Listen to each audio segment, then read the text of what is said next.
The icy water of my mother's backyard pool swallowed me whole, shocking the breath right out of my lungs. I plunged into the deep end, the sudden silence of the water wrapping around my ears like a heavy blanket. For a fraction of a second, suspended there in the cold blue, I thought about simply staying under. I thought about letting the water muffle the sounds of the people above me, the people who shared my blood but had never once treated me like family. But the human instinct to survive is stronger than the desire to give up, so I kicked my heavy, waterlogged shoes against the bottom and broke the surface. As I came up gasping for air, wiping stinging chlorine from my eyes, the sound that greeted me wasn't a gasp of concern. It wasn't my mother screaming for someone to help me. It was laughter. It started as a few scattered chuckles, and then it erupted into full, mocking, open-mouthed laughter. It echoed across the expensive patio, bouncing off the perfectly manicured hedges and the glowing string lights. My own brother, Carter, the man of the hour, was standing right at the edge of the pool with a smug, arrogant smirk plastered on his face. He didn't reach out a hand. He didn't even drop his champagne glass. Isabella, his beautiful, terrible fiancée, was practically leaning on him, her hand covering her mouth as she giggled like she was watching a clumsy clown at a circus. And then there was my mother, Denise. She stood towering over me at the edge of the concrete coping, her expensive pale blue designer dress completely dry, her makeup flawless. There was no accident in her eyes. There was no apology. She glared down at me with a look of pure, unadulterated disgust. "You don't belong in this picture," she hissed, her voice low enough that only I and the people immediately next to her could hear the venom, but loud enough to shatter whatever was left of my heart. "Look at you. You ruin everything."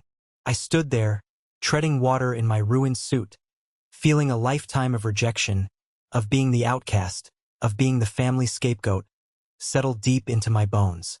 The humiliation burned in my chest, hotter than the chlorine in my eyes. I was 30 years old, a grown man who had built a life for himself completely on his own, and yet here I was, reduced to a soaking wet joke for my family's entertainment. I was ready to pull myself out of that water, walk through their pristine house leaving a trail of dirty puddles, get into my car, and drive away from these people forever. I was done. I was finally, truly done. But before I could even place my hands on the wet stone to hoist myself up, the heavy, undeniable crunch of thick tires on gravel cut through the laughter. It was a sound that didn't belong in this upper-middle-class suburban neighborhood. The mocking chuckles slowly died down as the guests turned their heads toward the front of the property. Headlights cut through the twilight, sweeping across the green lawn. A massive, midnight black Rolls-Royce Phantom glided down the private driveway, ignoring the valet stand completely, and parked right at the edge of the patio gates.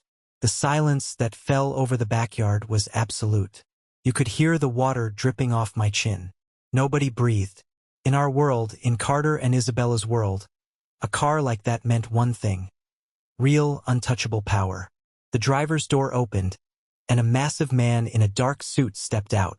He walked around to the back door and pulled it open, and out stepped Daniel Mercer. He was one of the wealthiest billionaires in New York, a man who could destroy a corporate empire with a single phone call. And in a matter of seconds, he was about to step into my mother's perfectly staged evening and turn my family's entire universe upside down. Before I tell you exactly how my mother's perfect evening shattered into a million pieces, let me know where you are watching from in the comments below. To understand how I ended up treading water in my best suit, being laughed at by the people who were supposed to love me, you have to understand the dynamic of my family. My name is Elijah. I am 30 years old, and for as long as I can remember, I have been the ghost haunting my own home. Carter is 2 years younger than me. From the moment he was born, he was the golden child. He had my mother's bright eyes, her easy, manipulative charm, and a natural ability to tell people exactly what they wanted to hear. My mother, Denise, is a woman who lives and breathes for appearances. To her, the neighborhood gossip is gospel. She cares more about what the women at her country club think of her than she cares about her own soul. My father, Richard, checked out of parenting decades ago. Whenever my mother would start a screaming match, threatening him with a divorce over some perceived slight or financial argument. My father would just retreat to his study and close the door. He chose peace over protecting his eldest son. Because I was quiet, because I liked reading more than playing golf, and because I saw right through my mother's superficial facade, I became the enemy. I was the stain on her perfect white rug. The hardest part of growing up as the unfavored child is that you never really stop hoping they will wake up one day and love you. You keep trying to earn a seat at a table where your chair has already been permanently removed. I remember the exact moment the final nail was driven into the coffin of my childhood. It was the spring of my senior year of high school. I had been working 3 part-time jobs, flipping burgers, mowing lawns, and stocking grocery shelves, just to buy a beat-up used Honda. I walked into our kitchen one afternoon to find my mother sitting at the island, handing Carter a thick manila envelope. Carter was grinning from ear to ear. I asked what it was. My mother looked at me, completely deadpan, and told me she was giving Carter the entire college fund that my grandfather had left for both of us. "Carter needs it more, Elijah," she said, taking a sip of her coffee like she was discussing the weather. "He's going to a prestigious private university. He needs to network with the right people. You're just going to the state college. You're smart. You'll figure out the loans.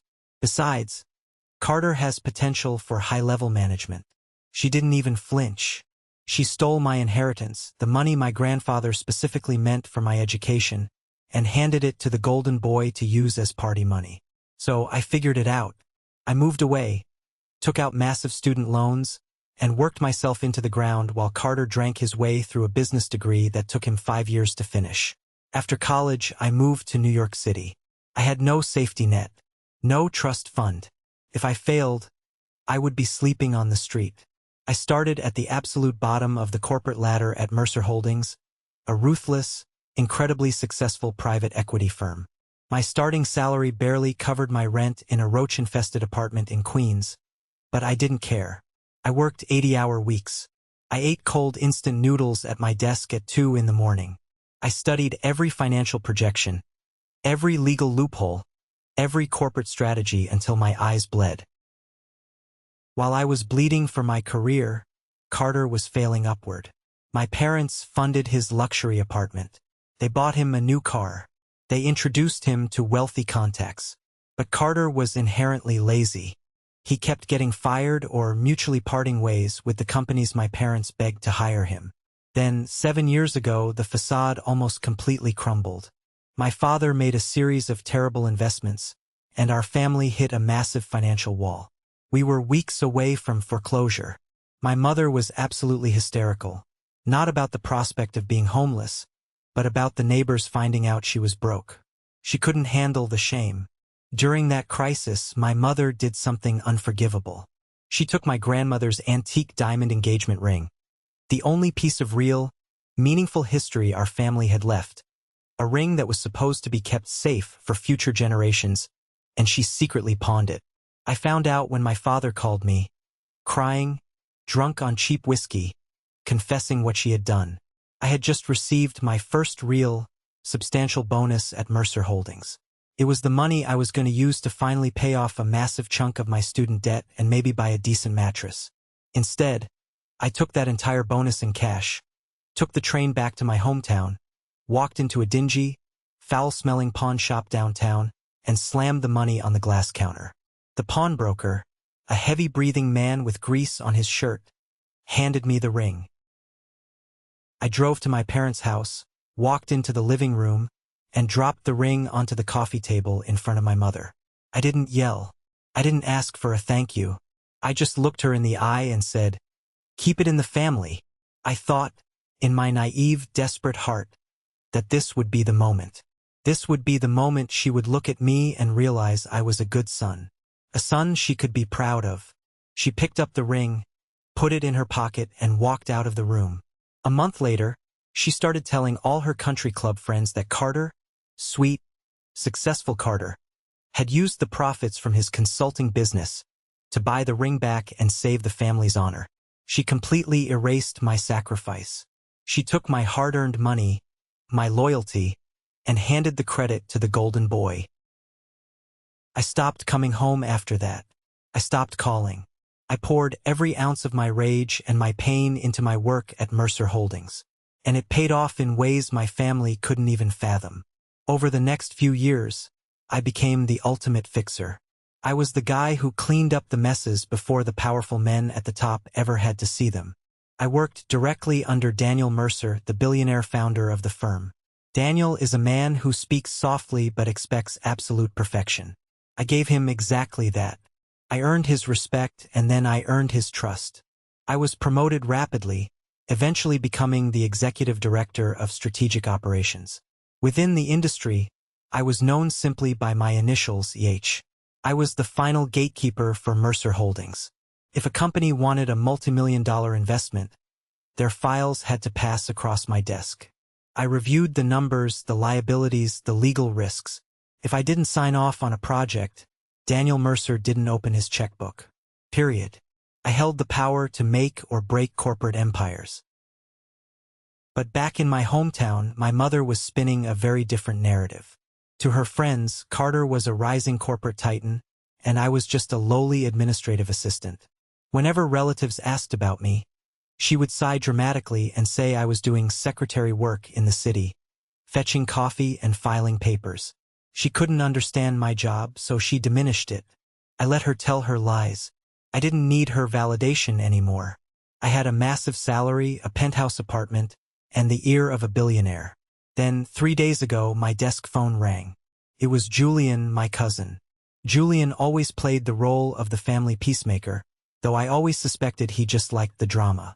He sounded frantic. "Elijah, you have to come down this weekend. It's Carter's engagement party. He's marrying Isabella Sterling. Aunt Denise has been crying all morning because you haven't RSVP'd. She feels terrible about how distant you two have been. Carter really wants his big brother there. Please, man, do it for the family." I deal with manipulators and liars every single day. I negotiate with corporate sharks. I should have seen right through Julian's manufactured panic. But a tiny, stupid part of my heart, the part that still remembered being a little boy wanting his mother to hug him, took the bait. I told Julian I would drive down. I didn't know who Isabella Sterling was. I didn't know that her father, Arthur Sterling, was the CEO of Sterling Logistics. And I certainly didn't know that Arthur Sterling was currently drowning in hidden debt, desperately seeking a $50 million bailout from Mercer Holdings to avoid bankruptcy. I didn't know that the very file detailing Arthur's corrupt labor practices and financial liabilities had been sitting on my desk for 3 months, waiting for my final stamp of rejection. I was walking completely blind into a trap, set by people who only saw me as an ugly prop to make their perfect family portraits look a little more charitable. The drive from New York took a little over 2 hours. I pulled up to my mother's sprawling suburban house just as the sun was beginning to dip behind the massive oak trees that lined the street. The entire property had been transformed. It looked less like a family gathering and more like a Hollywood movie set. There were valet attendants in matching red vests taking keys from guests driving BMWs and Lexuses. String lights were draped elegantly over the driveway, and a string quartet was playing softly on the front porch. I handed my keys to the valet, adjusted the cuffs of my tailored dark suit, and walked up the paved walkway. Right near the entrance, there was a massive ornate floral board resting on a gold easel. It read, in flowing white script, "Carter and Isabella, welcoming the Sterling family." Beneath that, in slightly smaller letters, it said, "Hosted by Richard, Denise, and Julian." I stopped and stared at the sign. They had put my cousin's name on the welcome board, but not mine. Not the older brother. Not the eldest son. Just a blank space where my existence should have been. I felt my chest tighten, a familiar, heavy ache spreading behind my ribs. I almost turned around and walked back to my car right then and there. But I had driven 2 hours, and I wasn't going to let them think I was a coward. I took a deep breath, pasted a neutral expression on my face, and walked through the side gate toward the backyard patio. The smell of expensive grilled salmon and chlorine from the pool filled the air. Waiters in crisp white shirts were circulating with silver trays of champagne and hors d'oeuvres. I recognized people I had grown up with, old neighbors, distant aunts and uncles, all dressed to the nines, laughing and sipping their drinks. Before I could even make it to the bar to get a glass of water, my mother appeared. She seemed to materialize out of thin air. She was wearing a pale blue designer dress that looked like it belonged on a runway, her hair perfectly coiffed. She stopped 3 feet away from me, her eyes sweeping up and down my dark suit. The fake, gracious smile she had been wearing for the guests vanished instantly, replaced by a hard, thin line. "You actually came," she said. "It wasn't a greeting. It was an accusation." "I told Julian I would," I replied, keeping my voice perfectly even. She crossed her arms, her diamond bracelets clinking together. "Well, you're late, and I wish you had worn something a little more festive, Elijah. You look like you're heading to a funeral. And please, I am begging you, do not make tonight about yourself. The Sterlings are incredibly important people. Arthur Sterling has a massive logistics empire. Do not bore them or my friends with stories about your little administrative job in the city. Just smile, say hello, and stay out of the way.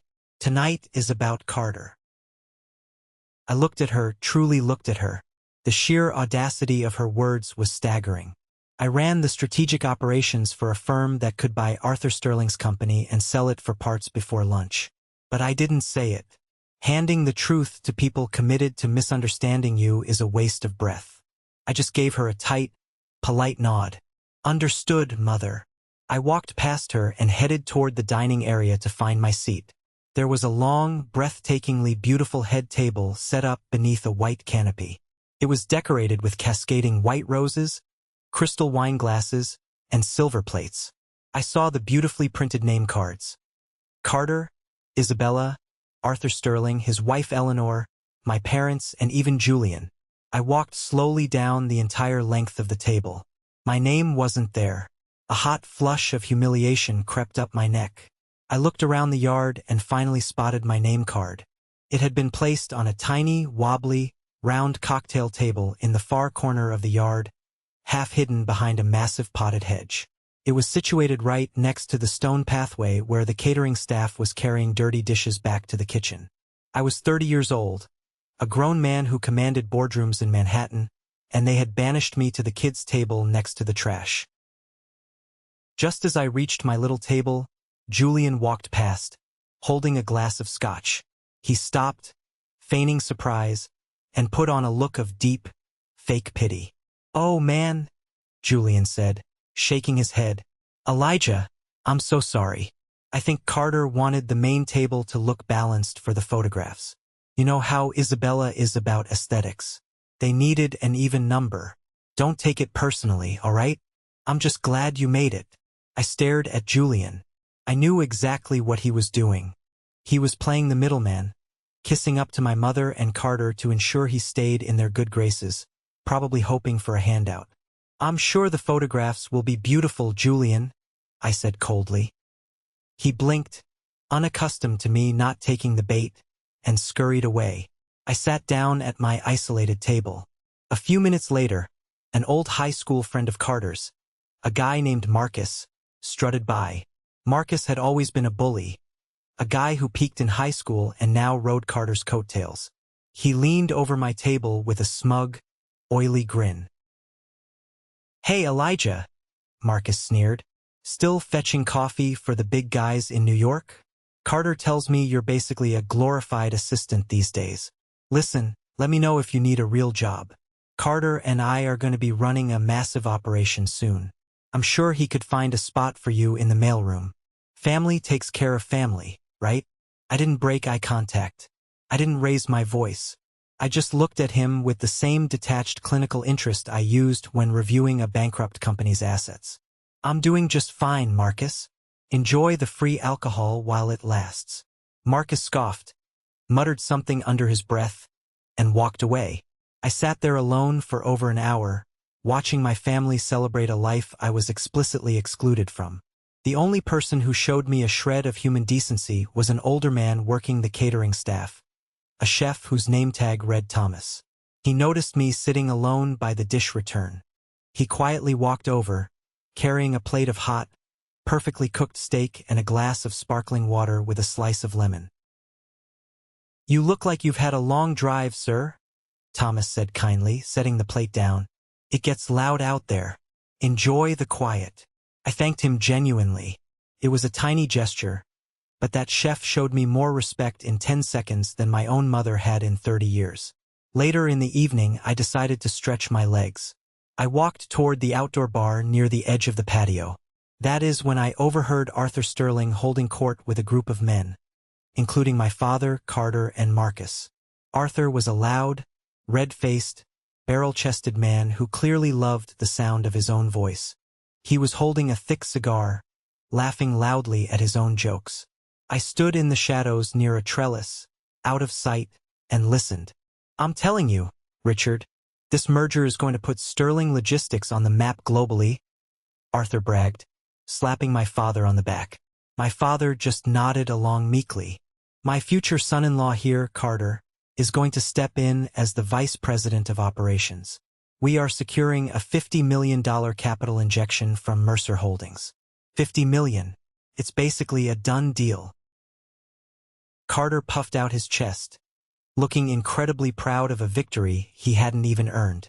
"We are just waiting on the final signature from their operations director," Carter said smoothly, taking a sip of his drink. "Some guy who goes by the initials EH. My lawyers say he is notoriously difficult, a real stickler for the rules, but Arthur's legal team has assured us they've greased the right wheels. He's going to sign off by Monday morning." I froze in my tracks. The glass of sparkling water in my hand suddenly felt very cold. My heart started pounding a slow, heavy rhythm against my ribs. I knew Arthur Sterling's company. I knew it intimately. For the past 3 months, my team and I had been tearing apart his financial records. His logistics company was a crumbling house of cards, built on massive hidden debt, shell corporations, and severe unethical labor practices in their overseas warehouses. The lawyers had been hounding my office relentlessly, begging for a meeting with H, offering lavish gifts and hinting at bribes, doing everything they could to bypass my risk assessment. And I had a thick red file sitting on the center of my desk in New York, ready to be stamped with a massive "rejected" on Monday morning. I watched Carter smile, completely oblivious to his impending ruin. My golden boy brother was marrying into a sinking ship, and he thought he was climbing aboard a luxury yacht. He thought the money was guaranteed. He thought Mercer Holdings was going to hand him $50 million to play with. He had absolutely no idea that the man who held the keys to the vault, the terrifying they were all whispering about, was standing 10 feet away, drinking water out of a plastic cup. Carter suddenly turned his head and noticed me standing near the trellis. He whispered something in Arthur's ear, and they both walked over to me. Isabella, poured into a tight, incredibly expensive designer dress, followed closely behind them. As she walked, she raised her left hand to brush her hair back, and the patio lights caught the brilliant flash of a diamond. My grandmother's diamond. The ring I had bought back with my blood and sweat. "Elijah," Carter said, his voice dripping with condescension, "I see you found your little table back there. Listen, Arthur and I were just talking. Once the new capital comes in next week, we are going to be expanding the headquarters. I know you're stuck doing administrative work right now, answering phones and all that, but I could probably talk to the HR department and get you an interview for a low-level management spot. We believe in helping family." Isabella let out a sharp, unpleasant laugh. "Oh, Carter, you are too generous. But we really need people with actual corporate business experience, honey. Elijah might be a bit out of his depth in a real office." I looked at Isabella's sneering face, then at Carter's arrogant smirk, and finally at Arthur Sterling, who was puffing on his cigar like he owned the world. I felt a profound, chilling calm wash over me. The anger, the hurt, the childhood trauma. It all vanished, replaced by cold, hard clarity. I wasn't the victim here.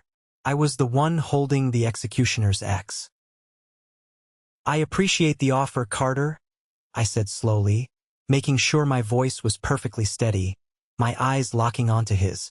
"But I think you should wait until the Mercer money actually clears the bank before you start handing out charity jobs." Arthur Sterling frowned, pulling the cigar from his mouth. He looked at me like I was a bug on his shoe. The money is secure, young man. You don't know the first thing about high-level corporate finance. Stick to making copies. I just smiled a small, tight, genuine smile. We'll see. I turned and walked away, heading back toward the main patio as the sky turned pitch black. The air felt heavy, thick with the promise of a storm. The final act of this miserable family play was about to begin, and for the first time in my life, I knew exactly how I was going to rewrite the ending. The party naturally gravitated toward the edge of the large, illuminated swimming pool as the time for speeches approached. Waiters expertly navigated through the crowd, handing out fresh crystal flutes of champagne. I stood near the back, leaning against a cool stone pillar, watching the spectacle unfold. My mother, Denise, stepped up to a small microphone they had set up near the water's edge. She tapped a silver spoon against her glass, demanding the absolute attention of every guest in the yard.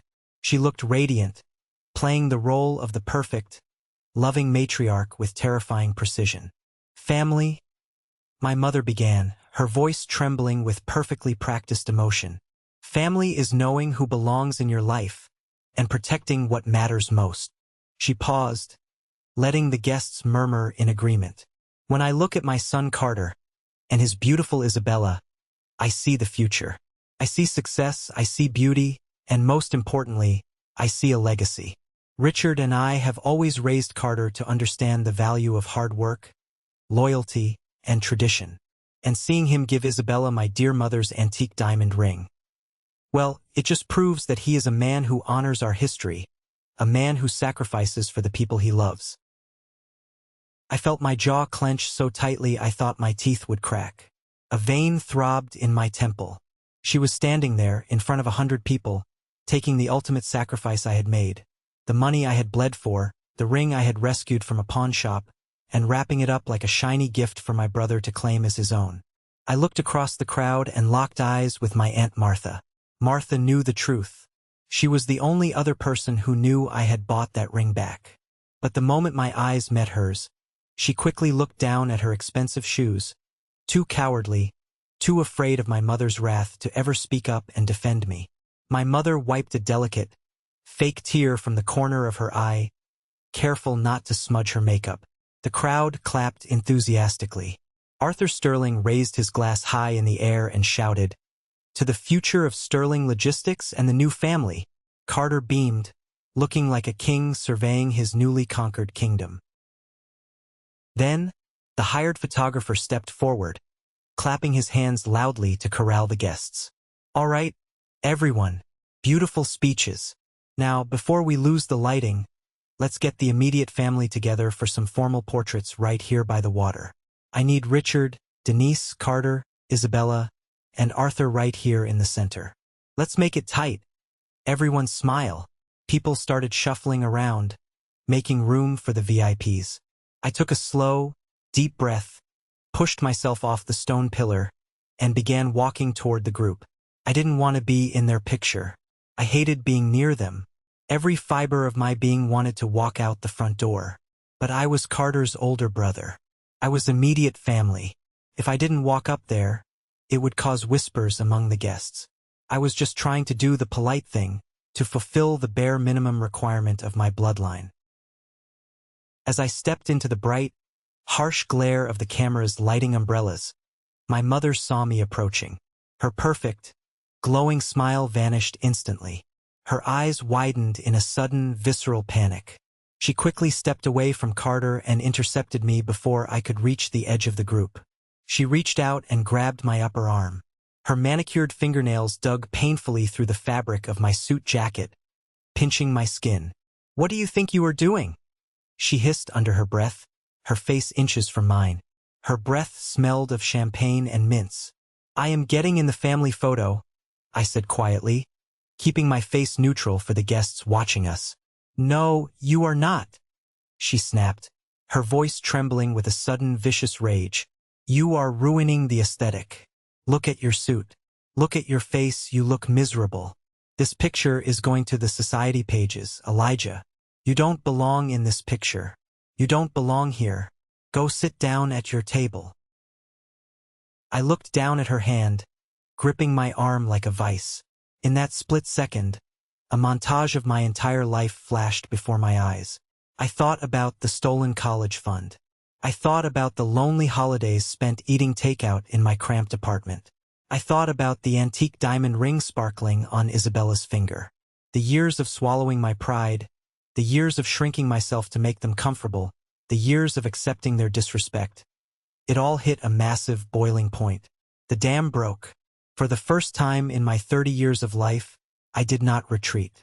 "I am his brother," I said, my voice rising just enough for the people standing nearby to hear.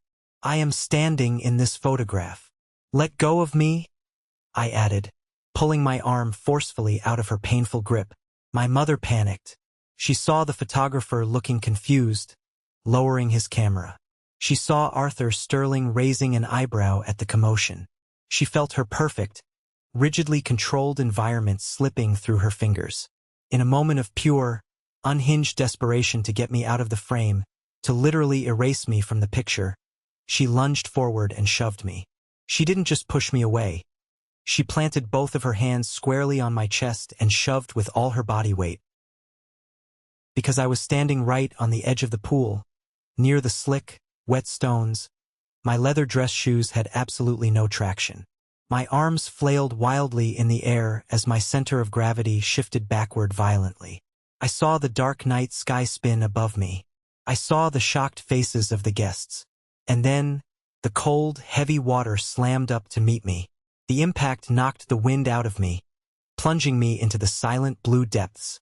When I finally broke the surface, gasping and wiping the water from my eyes, the sound that greeted me wasn't horror. It was the laughter, Carter's smirk, Isabella's giggles, my mother's cold, relieved glare. I placed my hands on the edge of the pool to hoist myself out, the humiliation burning in my chest like a physical fire. But then, the heavy, unmistakable sound of a high-end engine purring cut through the murmurs of the crowd. Headlights swept across the manicured lawn.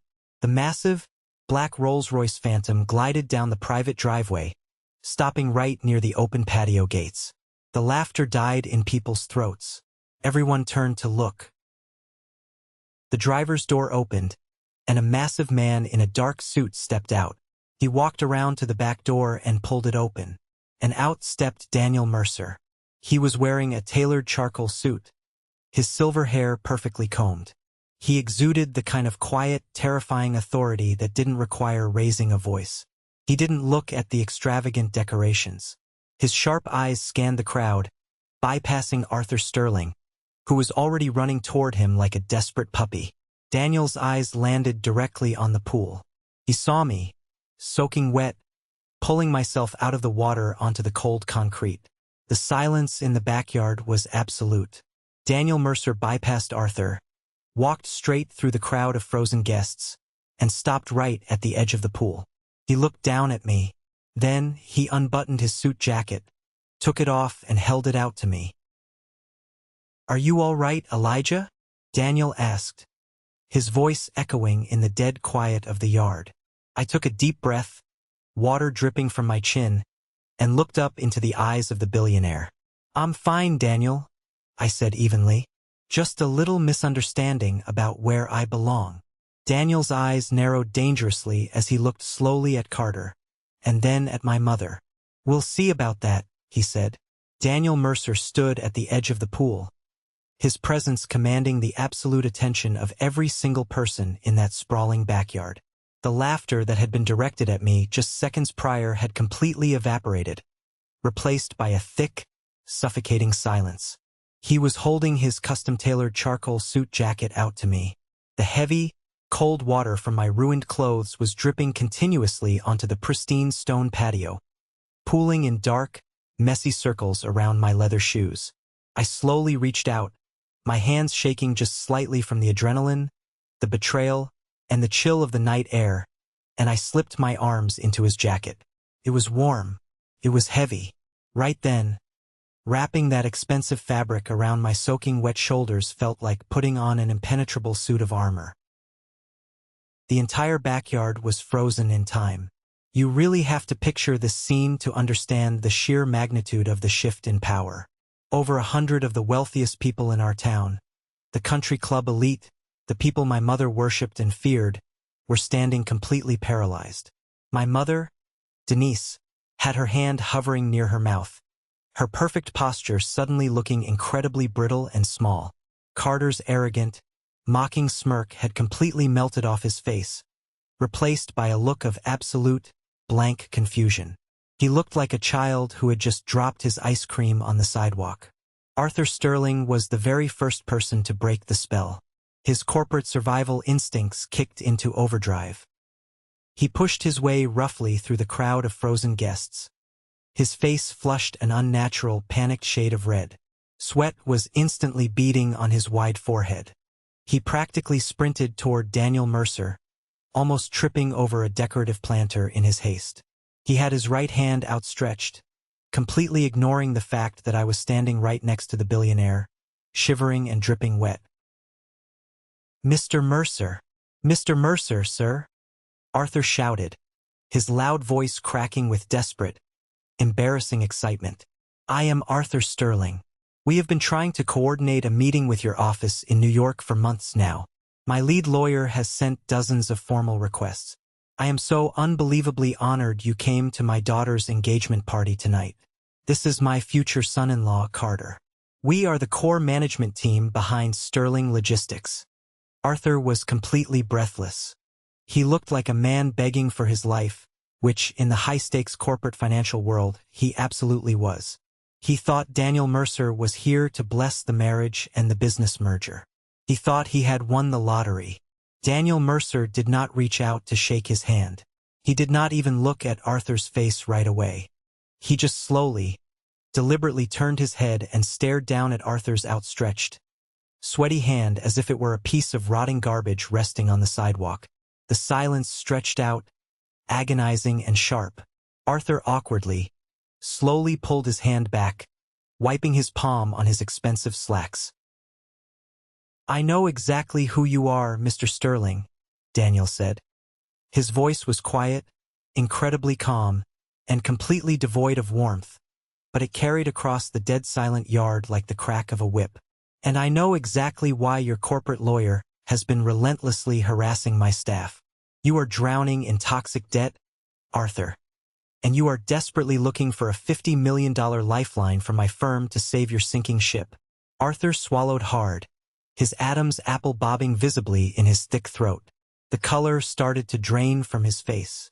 "Sir, I assure you, our financial projections for the next quarter are completely solid. The market is just experiencing a temporary shift. If we could just get a formal meeting with your executive director of strategic operations, the man your office calls EH. If I could just sit down with him for 5 minutes, I can explain the numbers. I can prove our long-term value."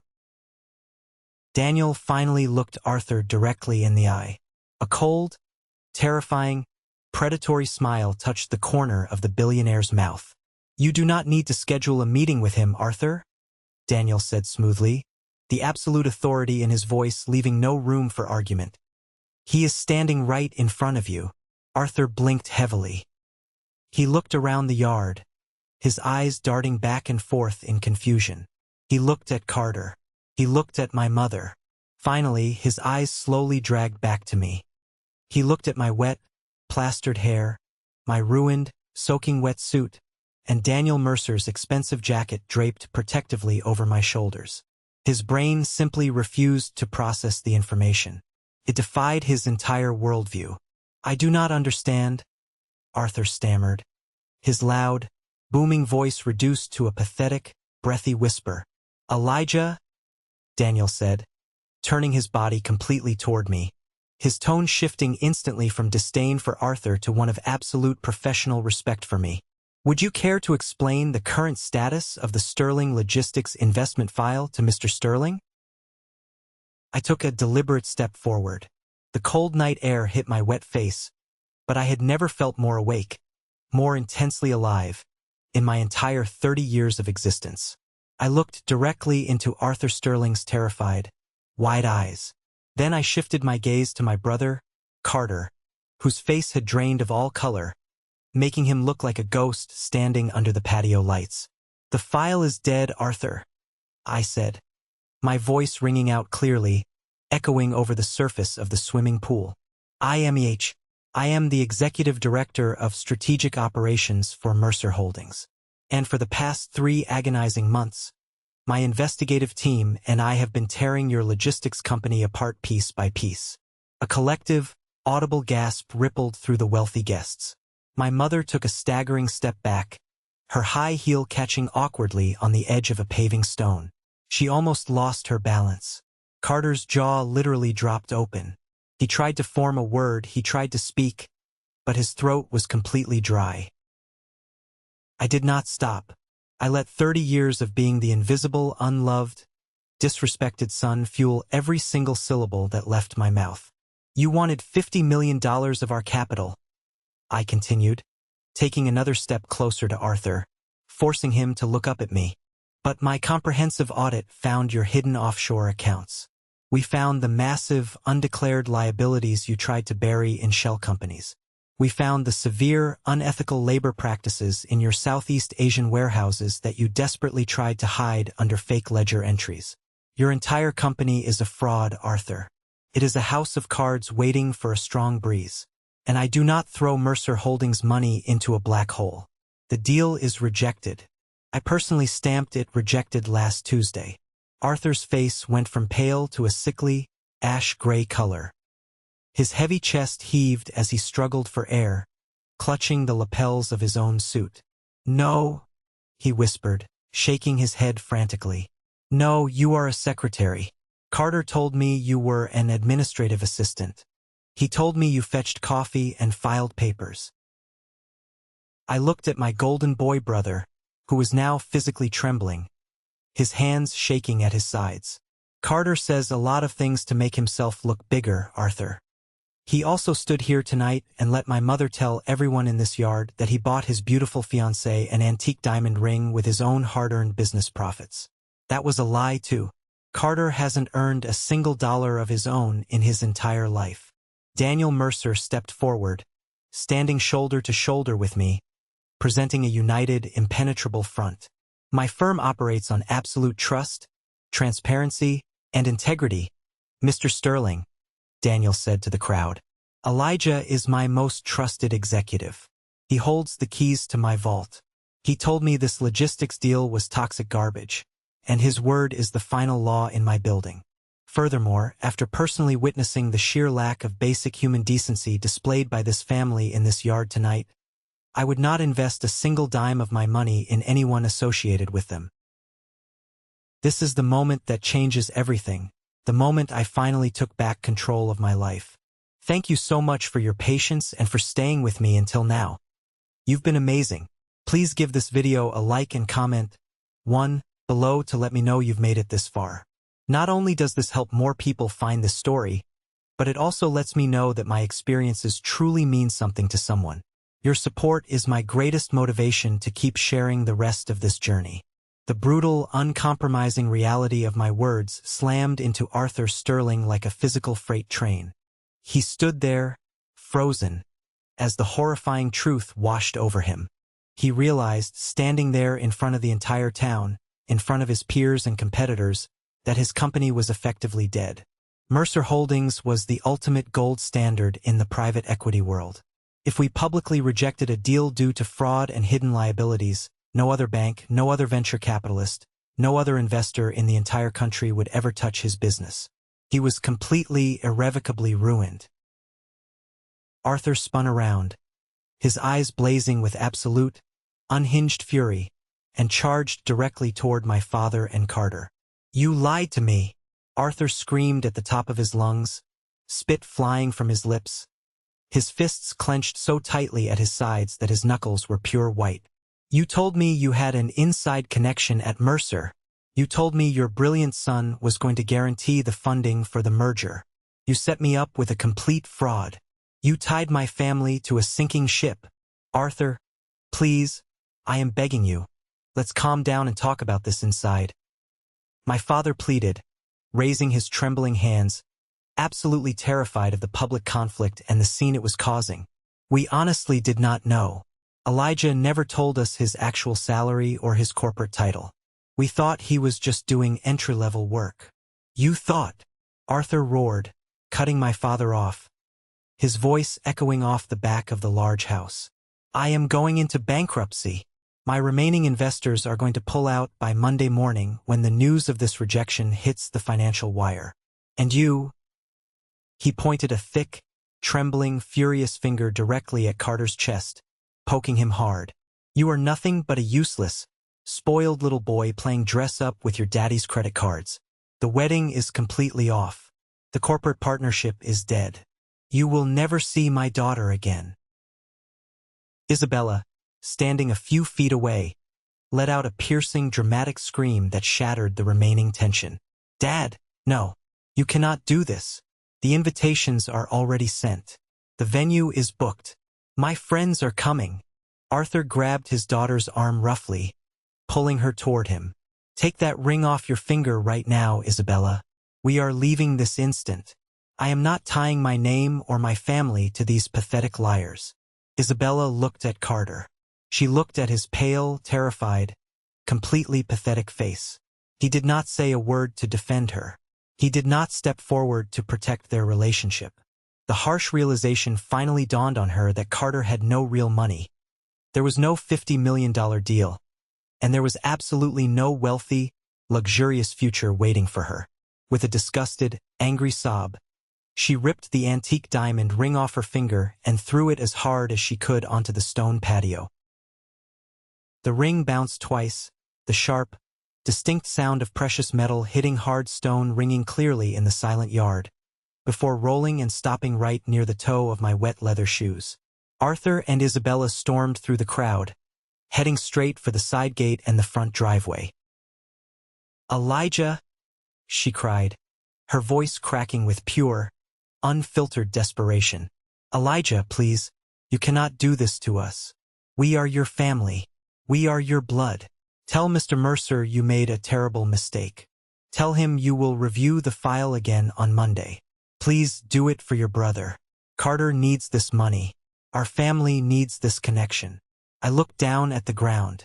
I slowly crouched down, the wet fabric of my trousers sticking uncomfortably to my knees, and picked up the antique diamond ring. I rolled the cold metal between my thumb and forefinger, looking at the stone that had caused so much silent, invisible pain in my life. I stood back up, clutching the ring in my palm, and looked my mother dead in the eye. Family, I said, my voice dangerously soft, repeating the word she loved to use as a weapon against me. You stood in front of all these people tonight and praised Carter for buying this ring. You told everyone he sacrificed his own business profits for it. You made him the hero. I turned slightly to face the remaining guests, raising my voice so everyone could clearly hear the unvarnished truth. 7 years ago, when this family was on the verge of losing this exact house, my mother took my grandmother's ring and pawned it just to keep up appearances. I was 23 years old. I had just gotten my first real salary bonus working 80 hours a week in New York. I took that money, went to the pawn shop, and bought it back. I handed it to her to keep our history safe. And she stole that credit just like she stole my college fund to pay for Carter's frat parties. She gave my hard-earned money to the golden boy. I turned back to my mother. She was visibly shaking, her hands covering her mouth, her eyes wide with absolute, undeniable terror as her deepest, ugliest secrets were aired out to the exact people whose opinions she valued most in the world. I reached out, took her trembling hand, pried her stiff fingers open, and pressed the cold diamond ring firmly into her palm. Keep the ring, Mother, I said, my voice completely devoid of any anger or sadness. It was just empty. Consider it my final payment. The debt of my birth is paid in full. I do not owe you anything. I do not owe Carter anything. I am completely, finally done with you. I did not wait for her response. I did not look at my father, who was staring blankly at his shoes, entirely defeated. I did not look at Carter, who was crying silently by the empty, ruined head table. I simply turned my back on all of them. Daniel Mercer placed a firm, reassuring hand on my shoulder. Let's go home, Elijah. You have a massive board meeting on Monday, and I need my best man sharp. We walked together across the lawn. The crowd of wealthy guests literally parted for us like the Red Sea. I climbed into the back of the warm, leather-scented Rolls-Royce. The heavy door shut with a solid, satisfying click, completely cutting off the chaotic, pathetic sounds of the backyard. As the car pulled out of the driveway and onto the main road, heading back toward the city, I did not look back out the window. Not even once. 2 months passed. In the fast-paced, cutthroat corporate world of New York City, 2 months is more than enough time to completely bury a legacy and tear down a fraudulent empire. The fallout from that disastrous night by the pool was absolute, swift, and completely merciless. Arthur Sterling's logistics company officially filed for bankruptcy just 3 weeks later. The news of Mercer Holdings rejecting their funding hit the financial sector hard. Without our bailout to act as a shield, his aggressive creditors swarmed his remaining assets like sharks smelling blood in the water. Arthur spent his days in courtrooms, screaming at a lawyer he could no longer afford to pay. The grand society wedding, obviously, remained permanently canceled. I heard through the grapevine that Isabella quickly moved down to Miami and was already engaged to a much older, incredibly wealthy real estate developer. She landed on her feet as people like her always do. My own family's world, however, completely unraveled at the seams. With the Sterling deal dead in the water, Carter lost his phantom vice president job. He had absolutely no income, no real skills, and no salary to speak of. But he was drowning in a mountain of high-interest credit card debt from trying to keep up with Isabella's lavish, demanding lifestyle. My parents had foolishly co-signed the expensive lease on his luxury downtown apartment, and when he inevitably defaulted on the massive monthly payments, the bank came aggressively after them. I heard from a former neighbor that my mother was quietly, desperately selling off her designer bags, her expensive shoes, and her jewelry online just to keep the lights on in that massive, empty suburban house. The wealthy country club friends she had sacrificed my mental health for, the women she had tried to impress by pushing me into a swimming pool, they stopped returning her calls entirely. In their superficial, status-obsessed world, financial ruin is a contagious disease, and my mother was patient zero. She was completely isolated. Then, on a rainy Tuesday afternoon, I received the final piece of the puzzle regarding my family's betrayal.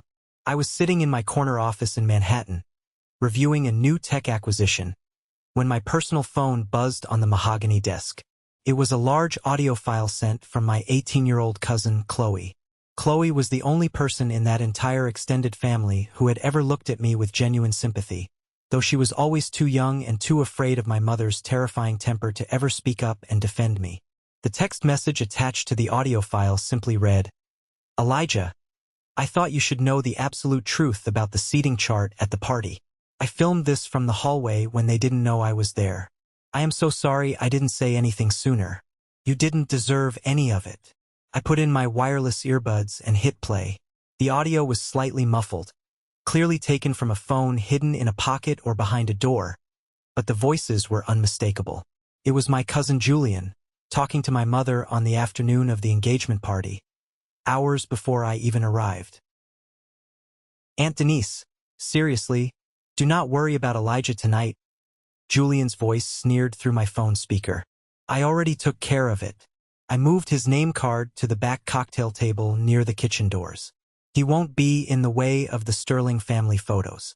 I know you hate having him around when important people are here. He always looks so gloomy and brings the mood down. Listen, Aunt Denise, speaking of the party and helping out, I was wondering if we could talk about that small loan I asked you for, just to tide me over." I stopped the recording. I leaned back in my ergonomic leather chair and let out a sharp, genuine laugh that echoed in my quiet office. Julian, the self-proclaimed family peacemaker, the guy who called me practically crying, begging me to come down for the sake of the family, telling me how much my mother missed me. He had purposely lured me there, intentionally isolated me, and set me up for public humiliation just to suck up to my mother for a quick cash handout. I didn't get angry. Anger is a useless, exhausting emotion. I got efficient. I took that raw audio file and dropped it directly into the massive family group chat that I had kept on mute for 7 years. I didn't add a long, dramatic, emotional message. I didn't explain myself or demand an apology. I just sent the audio file and watched the read receipts immediately roll in across the screen. The group chat exploded within seconds. Julian tried to send a frantic, poorly spelled excuse claiming it was taken out of context. My aunts started demanding answers, asking how he could do that to his own cousin, calling him a manipulative liar. My mother, predictably, went completely cowardly silent. She had nothing left to say. I opened the chat settings, tapped Leave Group, and proceeded to permanently block every single phone number associated with my blood relatives. It felt like taking a deep, fulfilling breath of clean air after being trapped in a dusty, suffocating room for 30 years. It felt like cutting a heavy, rusting iron anchor from around my neck. I was finally free. A sharp knock on my heavy glass office door pulled me out of my thoughts. It was Sarah, my fiercely loyal senior assistant, followed closely by the rest of my strategic operations team. Sarah was holding a small, elegant chocolate cake with a single bright candle burning in the center. Walking quietly behind the team was Daniel Mercer himself, looking remarkably relaxed. Daniel stepped into my office, holding a thick, leather-bound folder. He walked over and placed it firmly on the center of my desk. "The executive board voted this morning, Elijah," Daniel said, his usually stern, unreadable face breaking into a rare, genuine smile. "It was unanimous. Congratulations on the massive promotion. You are officially the new Vice President of Global Strategy for Mercer Holdings. You earned every single piece of this." Sarah handed me a slice of the cake on a small paper plate, beaming with absolute pride. My team clapped enthusiastically. They stepped forward one by one, shaking my hand, telling me how much they had learned from my leadership, how much they respected the way I handled the immense pressure of the corporate world, and how I always had their backs when the corporate politics got nasty. I stood there in my tailored suit, looking around that bright, modern, beautiful room. I looked at these brilliant, hardworking, honest people who valued me for my mind, for my relentless dedication, and for my character. I wasn't an outcast here. I wasn't a disappointment. I wasn't the punchline to a cruel joke.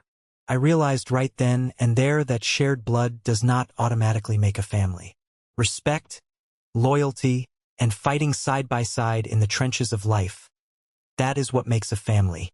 I had finally found my true place in the world, and the absolute best part was, I did not have to shrink myself down or apologize for my success to fit into it.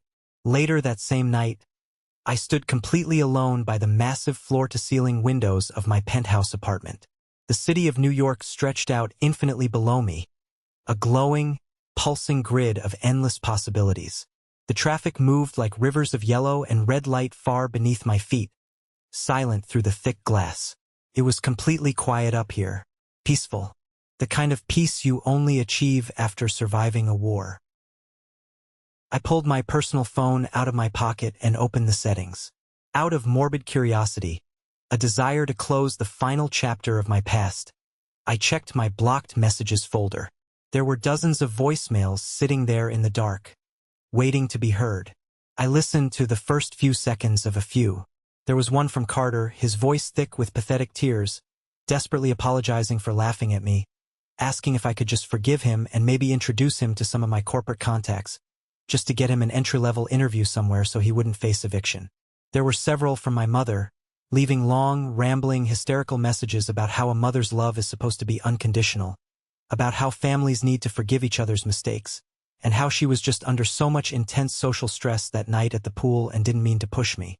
She even cried about the inheritance, begging me to remember the good times we supposedly had. She still couldn't admit the absolute truth. She wasn't sorry for how she treated me.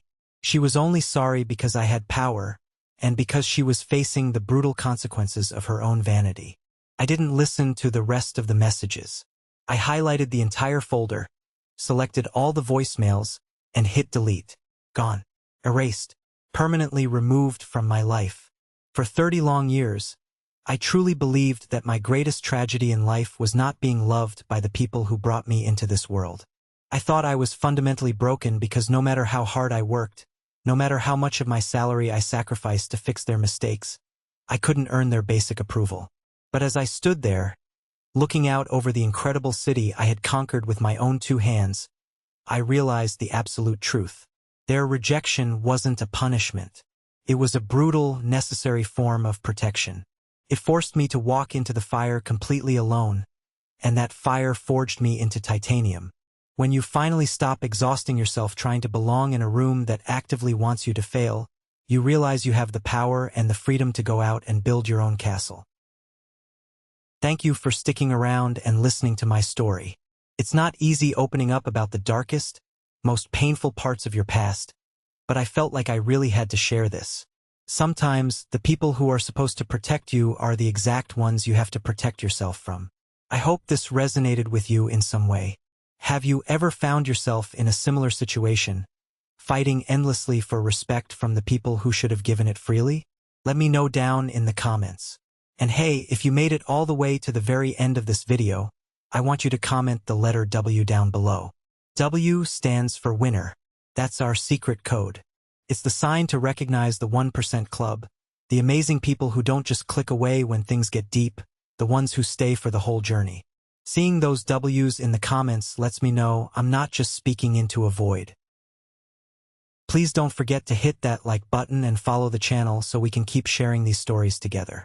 Until next time, keep fighting for your worth, and never, ever let anyone put you at the back table.